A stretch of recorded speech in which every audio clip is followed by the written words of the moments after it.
Hi everyone and welcome back to my channel.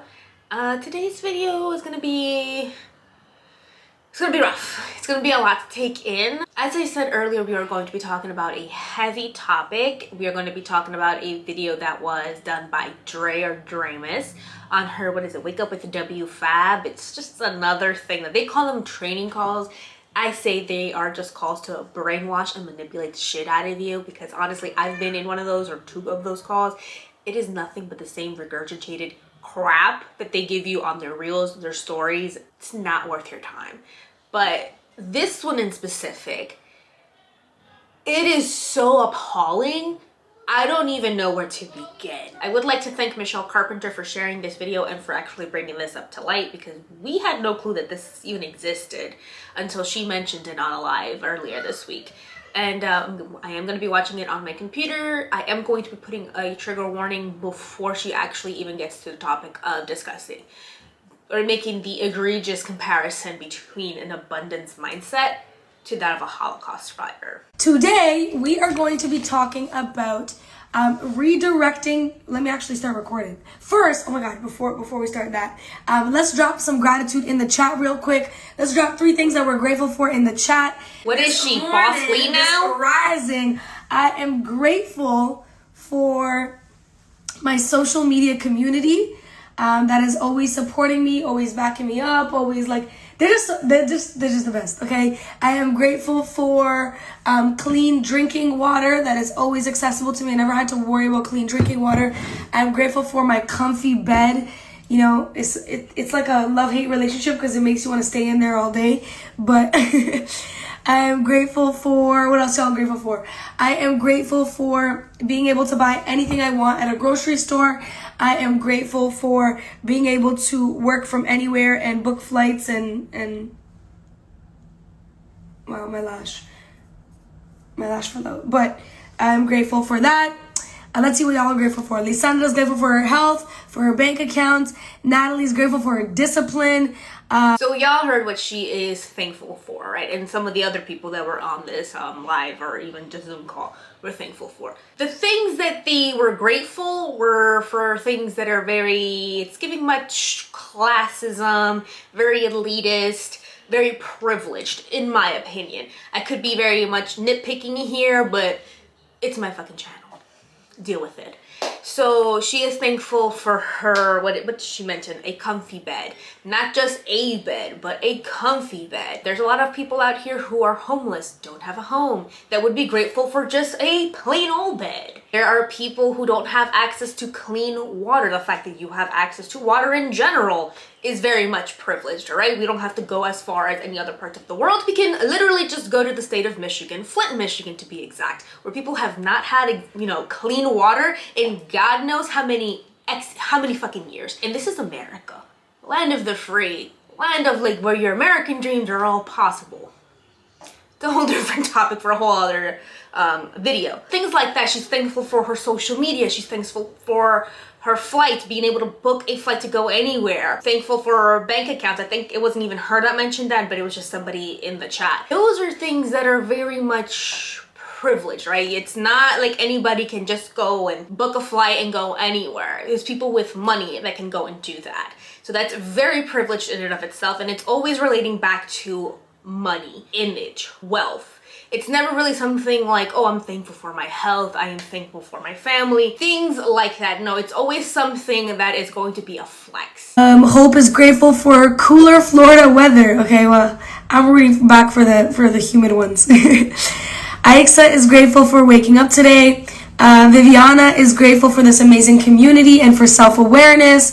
Alexandra is grateful for coffee. Okay, Bridget is grateful for her health because there's so much going on right now. Facts. Kylie is, and the fact that someone's coming to pick up the laundry and do it today. That's a good one, right? Very elitist. Let's see. Hildy's grateful for opportunities. I love it. Thank you for sharing your gratitude with me this morning. Hold on, let me just mute everybody. Something that she's very well at doing. Health, 90 days. That's a good thing to be grateful for. I love it. Okay, awesome. So today we are going to... I'm grateful I stayed up all night to get this call. Wow. Where are you guys tuning in from? Okay, let me just grab my notes. So I got this training from, I think it was a Bob Proctor thing. This is the training I did last year in April. So she actually did this beforehand and nobody called her out on her shit. Ugh. Nobody told her that this was not cute. Nobody told her that this was outrageous and ludicrous to make such a comparison. That's what happens when you live in your own echo chamber. Calgary, Ottawa, Cleveland, Toronto, Florida, Miami, Texas, UK, Toronto, I love it. Vegas, UK, I love it. Macedonia, I love it. Maryland, Mauritius, Cali, wow, I love it. Okay, I should ask that more often. Anyways, let me go get started because we're already 15 minutes in. I'm doing too much. Okay, so today, let me start recording. Yes, please record this fuckery. Sorry, it's gonna be about redirecting your focus to abundance. Okay, this is a topic that is pretty important to me because it did change my business very early on. You know, they always say new levels require new devils, you know, and this is one of the lessons that I learned in the first, I would say, 6 months of my business, that I learned very early on that I was struggling with is abundance, focusing on abundance. You know, I was in a place where I was complaining a lot. You know, I was calling my upline and I was like, yo, my team's not working. No one's doing this. They're not posting. They're not responding in the chat. They're not doing this. The points aren't going up. They're not making any sense. Like, I was literally just complaining about what everybody else was not doing. Oh, my downline isn't engaging with my post, or people are going to realize that all of my engagement is from my own downline and fake engagement pods. Oh, my downline isn't, you know, posting or working as hard as I am, so I can't continue to scam people. Oh, my downline isn't doing this. My downline isn't doing that. That's what that translates to. Cry me a fucking river, Dray. And they're not matching my energy. Have y'all ever felt like that before? Dropping one in the chat if y'all ever felt like that before. God, what a costly wannabe. Energy, right? And I was like, oh, and the points are not moving, and I don't have this, and I was just complaining. I was focusing on every single thing, a lot of ones in the chat right now, that was going wrong in my business. Every single thing that was going wrong in my business. That's what I was focusing on. Right? And she told me, she's like, you're focusing way too much on the negative stuff. The negative stuff is always going to be there. You need to focus on abundance. Focus on the things that you're doing well and that your team is doing well. I don't care if it's 2 things, focus on those 2 things. So your upline was telling you to create a tunnel vision. I'm presuming it's Jasmine. I don't know. I'm just getting a hunch that it's Jasmine here. That's her upline and telling her, no, just keep your eye on the prize, which is just scamming people. Just keep it on the prize. You know, maybe you should have taken those signs as external factors telling you, hey, this isn't working out. You might want to try something else. Also known as get a real job. Get something that isn't, you know, dependent on other people, where you have to keep recruiting in order to make money. And again, what does having an abundant mindset have to do with being a Holocaust survivor? I'm still trying to find the parallels in that, because in my opinion, being an MLM and having an abundant mindset or a scarcity mindset is not even in the same fucking universe as being a Holocaust survivor. And every time I would call her, it was like over the course of like a few weeks, she's like, you need to stop, okay? You need to stop complaining and you need to focus on abundance. And so I wrote on my billboard, focus on abundance, in a huge letters. And every single time that a thought came up that was negative about my business, I stopped. And I redirected my thought to something positive. I didn't want to give that much energy to the negative parts, because there's, like I said, there's always going to be negative. No matter how successful you are, no matter how much money you make, no matter how big your team is, no matter whatever, how good your relationship is, how good your friendships are, there's always going to be negative in the world. Always. And that in and of itself, she's not wrong. There's always going to be negativity in the world. But to just solely focus on the positive things, that's toxic positivity. All right, you can't have too much of positivity and too much negativity because it just doesn't go well. You have to have a balance of both. So if you're only focusing on the positive, you're not really seeing the red flags that are telling you, hey, this isn't working out, babe. And if you're only focusing on the negative, then you're really missing out on the good things that are happening to you in this journey. You know what I'm saying? So like, you gotta balance both things. And while I believe, like I said, that there is a lot of negativity out in the world, when you solely apply it to MLMs, I'm sorry, babes, it just doesn't work. But what do you choose to focus on? We have the ability to create that positive abundance. You can have literally whatever it is that you want, but you have to earn it. And you have to earn it not just with your actions, but you have to earn it with your thoughts. Because abundance starts in your mind. Because most people, you see, they let what they have right now control them. They let what they have right now control how they see themselves. They let the amount of money that's in their bank account control how they see themselves today. Control how they see their value. Carlos likes that. He did one of these, okay? I love that. Give me your energy when you like something I'm saying, okay? They let what they see in their bank account control how they see themselves. They let their friends control how they see themselves based on the critique that they're... How many of y'all joined a network marketing business or whatever, started talking online and your friend was like, oh, that sounds funny. Like, why are you talking like that? Like, you should say it like this, right? Sounds like you're self-projecting, Dray. Honestly, it really does sound like that because it's only you that is focusing on all of those things, all right? When you're in an MLM, a lot of the focus is not even on the product. The product is secondary. I've always said this.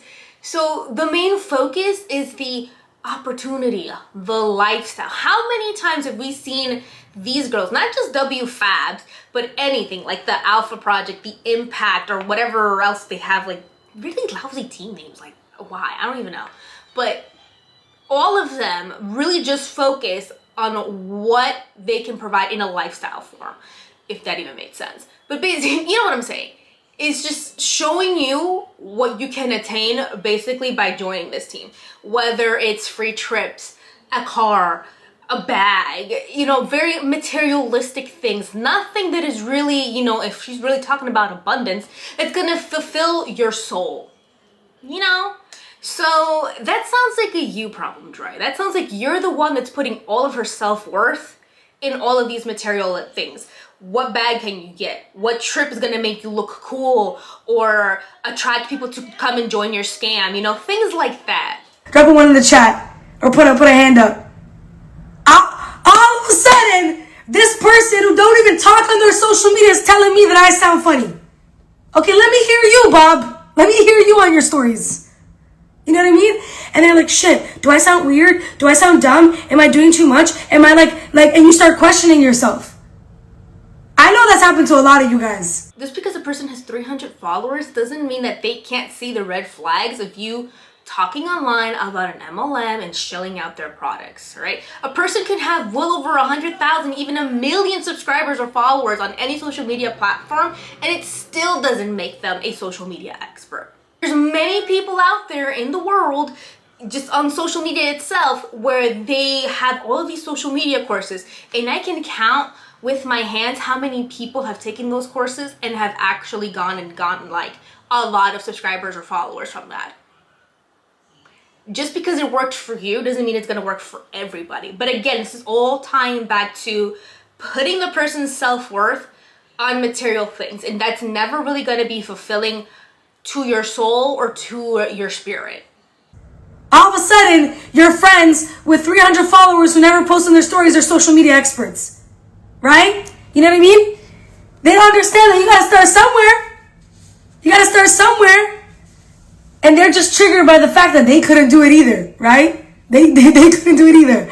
But so not only is she putting the person's self-worth on the fact that they only have 300 followers, but also they are a hater now because they're not supporting you. Right? They couldn't do it either. But what I'm saying is you let their opinion control you and control your actions and control how you see yourself. Or you let your living conditions, maybe you don't like where you're living. Maybe you don't like the car you drive. When I started this business, I was living in my mom's basement. I had duct tape on my car window. Maybe you're letting that control how you see yourself. Why would anybody want to work with somebody who has duct tape on their car? Why would anybody want to do business with me? I live in my mom's basement, right? So you let your circumstances control how you see yourself. If that was your situation, you were living in your mother's basement and your car had duct tape, that is the epitome of us saying that you were poached by somebody that found you in a vulnerable space. Not necessarily weak, but in a time that you were vulnerable and desperate enough to seek something that was different, that could potentially help you gain more money. And this is where we see a person using their own traumas, their own experience, reel people in to the business. She's using her own story to prey on people. This is where the victim becomes the victimizer. But you have to understand that you have infinite potential within you. Infinite potential within you. We have such magnificent minds, y'all. Like, we can literally think anything that we want. We are in control of those thoughts. And I'll give you a story. There's this guy named Viktor Emil Frankl. I don't know if you guys have heard of him. This is where she's going to talk about the Holocaust survivor. If this is something that you don't want to listen to, hop into one of my other videos. I have a whole playlist that you guys can watch. Here we go. He's a Holocaust survivor. Carlos said, dreaming ain't tax, so dream big. Viktor Emil Frankl is a Holocaust survivor. Okay? And he's the author of a book called The Man's Search for Meaning. Yes, Kylie put it in the chat. She knows, okay. Right? Man's Search for Meaning. And he spent World War II in a concentration camp. You guys all know what concentration camps are. Right? He said in his book, the meaning of life is found in every moment of living. Most of us with a working brain cell knows what a concentration camp is. Most of us with a working brain cell know that we would never make a fucking comparison like this between an MLM to the Holocaust. There are very few life experiences, actually, if at all, that you could compare to the Holocaust. Never ceases to have meaning, even in suffering and death. Your life always has meaning, even in suffering. And he also said, from the freedom of choice, he always had, even in severe suffering, he always had freedom of choice. And he said, the inner hold a prisoner has on his spiritual self relies on having a hope in the future. I highly doubt that a Holocaust survivor had any freedom of choice while being in a concentration camp. Yet, you have a freedom of choice when you're in an MLM. You can choose to not join, you can choose to join, you can choose to leave, but I'm pretty sure those options were not afforded to Holocaust survivors. And once that prisoner loses that hope, he is doomed.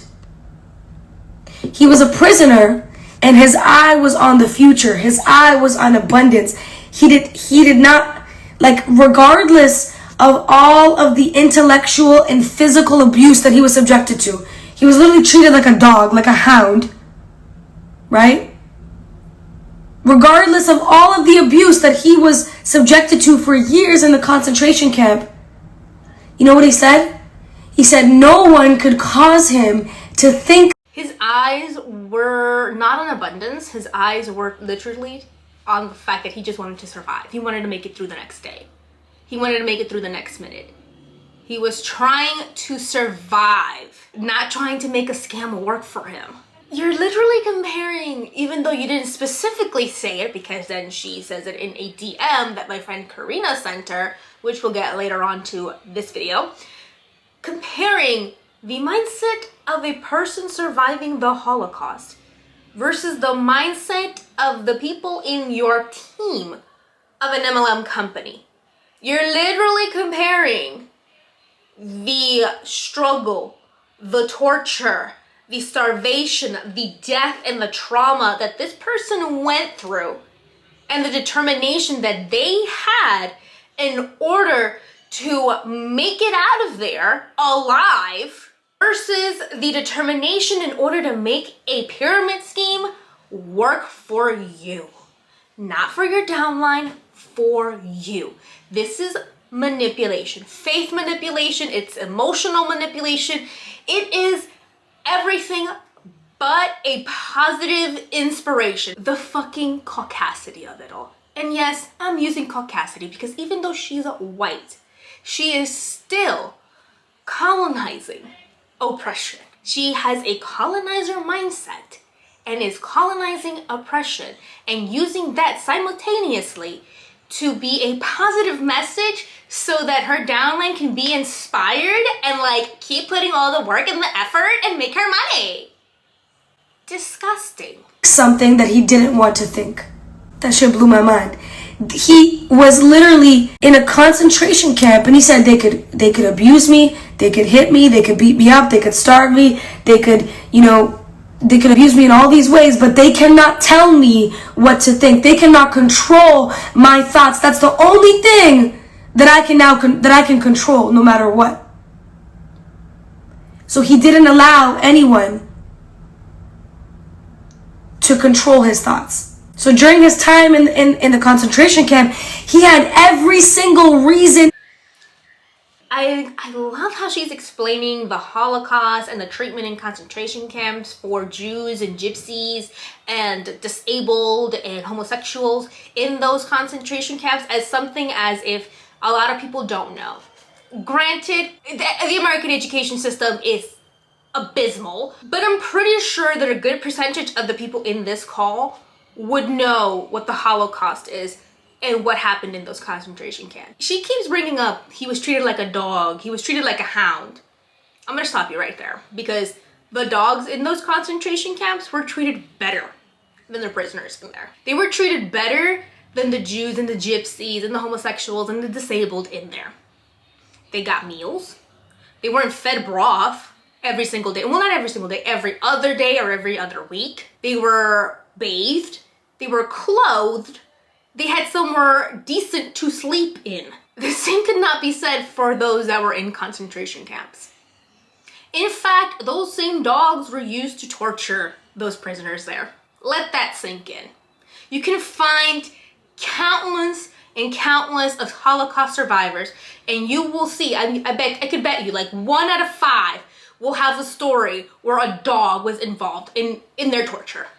To use this man's experience in words and use that as an example while you're sitting in a luxury high-rise apartment in fucking Miami is not only irresponsible and asinine, but it also shows your fucking privilege. Yes, privilege, because not everybody is sitting up in a high-rise that is involved in an MLM, especially now that you literally do not have a product to sell.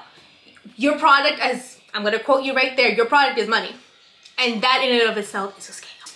Mind-boggling. I'm flabbergasted that you think that you could use this man's experience and words in such a way and not have any repercussion and not think that this is not okay. Not double check in your mind, be like, maybe I should not use this because it doesn't sound good. It doesn't look right. No, you still went forward with it a second time. Do you see where the disconnect is? Do you see where you're wrong? Or are you that completely dense and tone deaf? I think I'm going to go out on a limb here with those DMs that you send to these girls that you're not tone deaf, you're just a fucking idiot and an irresponsible dumbass. In the book, every reason in the book to focus on the enormous, overwhelming amount of negativity around him. The enormous amount of negativity around him. The death, the abuse, his human rights literally stripped from him, watching other people go through the same thing right in front of his eyes. Living like a dog every single day. He had literally every reason to focus on the lack and the limitation, but he didn't. He didn't allow the circumstance that he was in to determine his thought patterns and control his mind. Because he knew his mind was the only thing that he had complete control over. And he says this is the reason that he was able to get out and eventually live a fulfilled life. And if he can do that in a concentration camp for years, I trust and believe that you can do it here. Ironically enough, she's talking about how he didn't let the Nazis and the Gestapos control his thoughts. But yet in an MLM, that doesn't happen. With WFABB, they are a prime example of the fact that they are controlling your thoughts. They are controlling everything. You just have to look at when they left Monet. Everybody had the same post, the same reel, the same caption, the same verbiage. Even in that Zoom call, everybody had a woe is me story. Everybody was trying to make somebody else feel guilty, which was not them. They weren't taking any accountability. But yet here she's talking about how she didn't let other people control her mind, and you shouldn't let other people control your thoughts because that's going to affect how you see your business. Bitch, what the fuck? Anybody that is on her team that is on this call, you're being controlled. They are using the bite model on you. I'm going to put a screenshot of what the bite model is because that's what they're using. Every single MLM uses this. You cannot tell me otherwise. Argue with your mama. Not with me. I trust and believe that you can do it no matter what your current situation is in your life.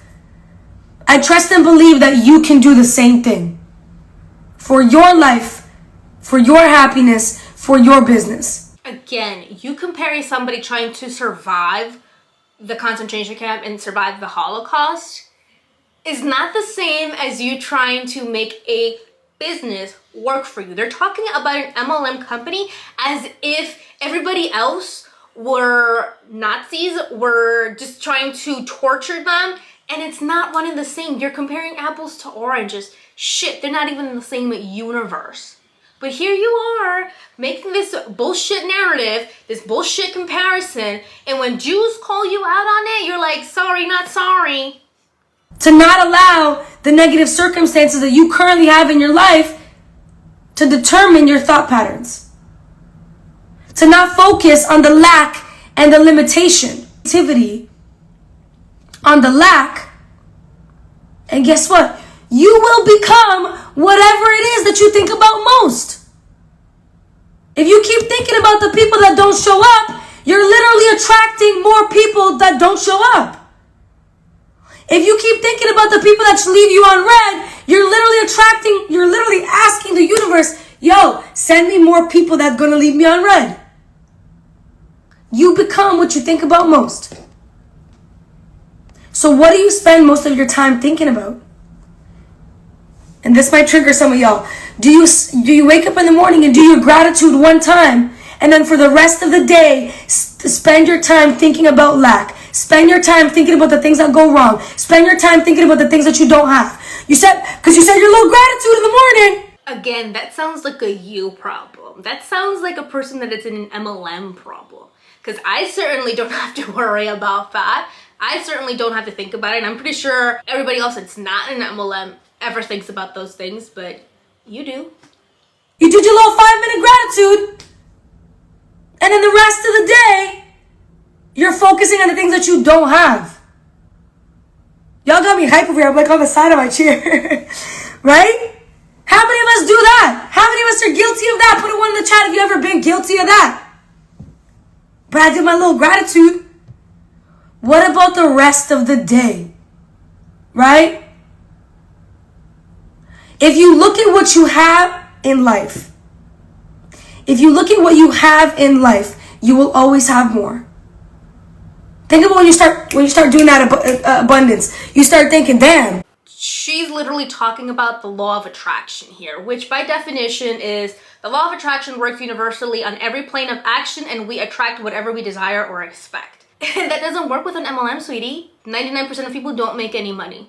And I'm pretty sure a big portion of your downline, heck, you can just ask your friend Jenica if she's making any money out of this. Because last time I checked, she's still on the influencer rank, where in iGenius, you don't make any money in that rank. So yeah, let's go and ask her about that. You guys went from Monet that had a product that you could actually shill and pretend like you're not in a pyramid scheme, to iGenius that has no fucking products. You said yourself that the product was the money.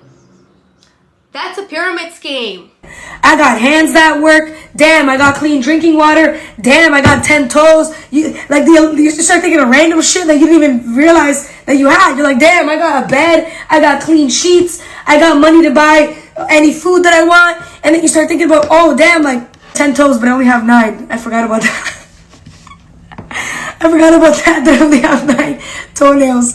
But it's okay. We got 9 though, right? We got 9. So it's funny when you start focusing on abundance, when you start focusing on what you do have, you start realizing, damn, I got a lot. I got eyes that I can see through. Not everybody has that. Because we forget about that. We forget, because we see it every day, we forget. Right? But if you look at what you don't have in life, you'll never have enough. If you look at what you don't have in life, you will never have enough. Ever. So if all that you're thinking about is your problems and your lack of success, then you're going to continue to attract more lack into your life. But when you're operating at an abundant frequency, you will attract whatever it is that you need when you are operating at that level. I actually saw a post on Instagram the other day, and it showed the some sort of frequency when you say different things. I forgot to save the post, but when you say I can versus I can't, and it literally showed how all the positive words had a higher frequency and all the negative. Not vibrating at a higher frequency? What the fuck does that even mean? Not vibrating at a higher frequency. Yeah, Dray, because a lot of the victims of concentration camps were going around, you know what, officer, I'm so sorry, not today. I am vibrating too high for this negativity over here. You know, you thought that there would have been a leeway with her, like maybe she could come back, but after this, yeah, I don't feel that way about her. And the reason why I'm saying that is because she doesn't see that she did anything wrong. I have screenshots for y'all. In the story that I tagged her in, or my form of tagging because she blocked me, it says, if you think you have to show your vaccine card to enjoy jalapeno poppers at a shitty chain restaurant is an analogous to the experience of Jews during the Holocaust, why not make it your New Year's resolution to read a book this year? And here comes my 2 cents. I'll take this a step further. If you compare the Holocaust to getting the vax, or even your mentality to that of a Holocaust survivor, you're a piece of shit. I'm not sorry about it. There is nothing about having to show your vax card or being a part of an MLM that is even remotely close to being a survivor of the Holocaust. It's disrespectful, disgusting, and downright stupid. I'm looking at you, Sandra, aka Draymus. Well, I obviously can't tag her. So a fellow creator here and friend, Karina, she ended up tagging her, and obviously she being Dray, messaged her and said, when did I say that? Y'all really be twisting shit. What did we twist? We didn't twist anything. The words came out of your mouth. You made the analogy, whether it was directly or indirectly. Let me get a hold of the video and I'll get back to you. I saw it and was repulsed. I forgot to save it. Give me a minute. She ended up blocking both Karina and other creators as well. So Karina ended up DMing her through another account. Why did you ask for receipts and then block me? Unblock me, Karina's handle, and then mine, of course. We got receipts. Send them here. Nah, unblock us. If you know you didn't do anything wrong, what are you running from? You literally putting our false information. Oh, I'm sorry, I read that wrong. You're literally putting out false information. I spoke about Viktor Frankl, the author of The Man's Search for Meaning, on Mindset Call. It had nothing to do with an MLM or COVID or vaccines. I never even mentioned COVID on the call. Y'all hear what y'all want to hear. Listen to the whole call. Shaking my head. Do you actually want to have a conversation? I'm more than willing to hear you out. Karina gave her a lot of benefit of the doubt on that one. There were a lot of people that were messaging not only myself, but also Karina, who were Jewish, or are Jewish, I should say, reacting to this video. I'm a Jewish person, Dray. Do not belittle us by comparing your bullshit MLM struggle to my people's struggle. That's the reaction Jewish people are having. This is a ton. Here is another one where she says, send me a link. The person responds, hi, sorry for the late response, work and kids. Anyway, it was part of your therapy video. You were reading from the book by a Holocaust survivor. I just think that you can use countless other self-help inspiration authors and not bring the Holocaust into it. As a Jewish woman living in a time where right-wing nationalism and anti-Semitism is on the rise, I guess that making any connection between your privileged life, I'm privileged too, so no judgment, to a man among millions who lost their lives only because of their religion. I hope you can see why so many people may be offended. Nowadays, people are saying that wearing masks equates to Nazi Germany, which is absurd. But in the future, maybe think about the context of what you're using, because this is life and death. I hope you can understand where I'm coming from. 100 people were moved and inspired by this story. All I know is my intention was in the right place. But unfortunately, some people, like the accounts you're following, will always be dedicated to misunderstanding me. All the best. You know what that is, Dray? A bullshit apology. That is really giving sorry, not sorry. I'm still going to be making this analogy because for whatever reason, it doesn't even make sense, but I'm still going to do it anyways. And for those of you who want to hear it from the horse's mouth, I also have it in a recording. Babe, that's on your page. They didn't message me, they messaged you because you put out a false narrative of what I was talking about. Again, she doesn't care. She can give two shits if it offended anybody. Clearly by all of these screenshots, by this voice recording, she didn't care. She doesn't care. So what's left? I mean, we can tag iGenius and Chad, which is the president of iGenius, but they too don't give a fuck, because clearly Amal has also tagged them in another video where she calls them out, well, an employee of theirs, for saying the N-word. And guess what they did? They blocked her. Yeah, they ended up blocking her. That's all they do. When they get called out for their wrongdoings, they don't accept that they're wrong because they're cowards. That is it for today's video. Leave a comment down below. Do not reach out to her because obviously she doesn't care. She's just gonna block you, and there is no reason to be, you know, sending her messages or to harass her because she's so tense and so tone deaf. Again, that is it for today's video, and I will see you guys in the next one. Bye.